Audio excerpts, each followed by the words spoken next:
क्या है, ऐसा विद्वान बताते हैं कि जो काशी नगरी है वो भोले बाबा ने जब इस दुनिया में प्रलय हुई थी तो अपने त्रिशूल की नोक पर बसाया था।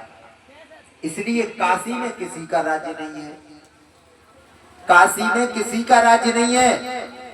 और वहां पर बिक जाओगे तो वो पैसा तुम्हारा नहीं होगा, क्योंकि काशी में आज तक किसी का राज्य नहीं रहा, केवल भोले बाबा का ही राज्य है।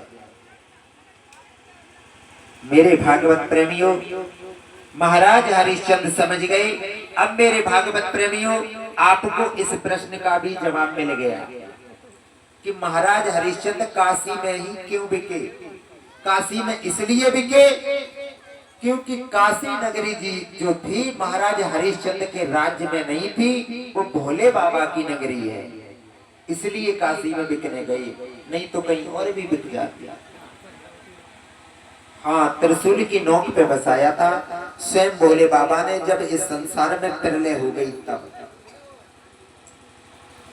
मेरे भागवत प्रेमियों, अब जब काशी के लिए विचार तैयार हो गया, उसी समय गुरु विश्वामित्र भी आ गए और कहने लगे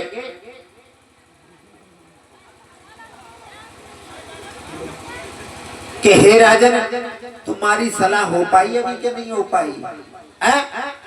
तो महाराज हरिश्चंद्र कहने लगे, हे ब्राह्मण देवता, हम तुम्हारी पैसा यहाँ तो नहीं दे पाएंगे, 60 बार सोना यहाँ तो नहीं दे पाएंगे, इसलिए ऐसा करो हमें ले चलो और कहीं बेच दो चलेंगे, हम तीनों प्राणी तुम्हारे साथ बिकने के लिए तैयार हैं।